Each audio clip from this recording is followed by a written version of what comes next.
Surat police લોકો માટે હર હંમેશ સેવા આપવા અગ્રેસર રહે છે, ત્યારે થેલેસેમિયાગ્રસ્ત બાળકો માટે રક્તની અછત ન સર્જાય તે માટે પણ પોલીસ રક્તદાન શિબિરનું આયોજન કરે છે. તો સુરતના પુણા પોલીસ મથક ખાતે થેલેસેમિયાગ્રસ્ત બાળકો માટે મેગા રક્તદાન કેમ્પનું આયોજન કરાયું હતું, જેમાં ઉચ્ચ અધિકારીઓ પણ ઉપસ્થિત રહ્યા હતા. સુરત પોલીસ પ્રજા સાથે સેતુ બાંધવા અનેક કાર્યક્રમો તથા લોકસંવાદ કાર્યક્રમ યોજે છે, જેથી લોકોને પોલીસ પર વિશ્વાસ બેસે છે.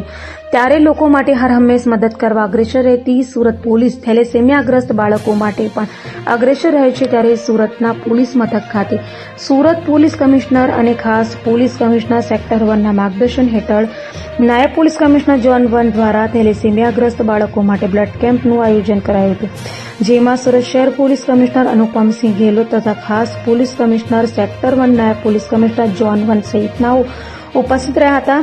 તો આ રક્તદાન કેમ્પમાં મોટી સંખ્યામાં પોલીસ જવાનો સહિતનાઓએ રક્તદાન કરી થેલેસેમિયાગ્રસ્ત બાળકો માટે અનોખી સેવા આપી હતી. અમને સુરત શહેરમાં થેલેસેમિયાથી પીડાતા આપણા લગભગ 500 જેટલા બાળકો છે. એના માટે જો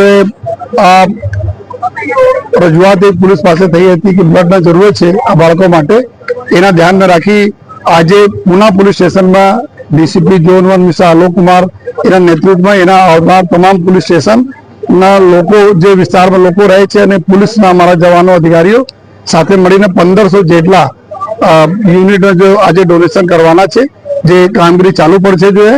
અને થેલેસેમિયા એક એવા રોગ છે કે જેમાં સતત જો બ્લડ ડિસઓર્ડર વાળા રોગ છે, જો બાળકોને સતત જો બ્લડની જરૂર પડતી રહે છે અને એનાથી એના સારવાર થતી હોય છે.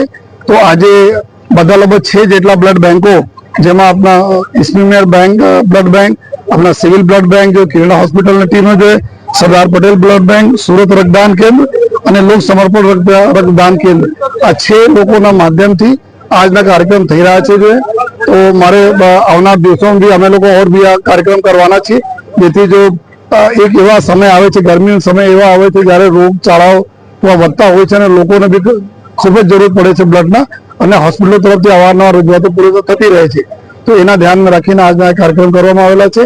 સૌપ્રથમ એવા તમામ અમારા દાતાશ્રી, તમામ બ્લડ ડોનર્સ અને તમામ એવા લોકો જો એના સાથે જો ડાયરેક્ટલી જોડાયેલા છે, એના હું ખૂબ આભાર માનું છું.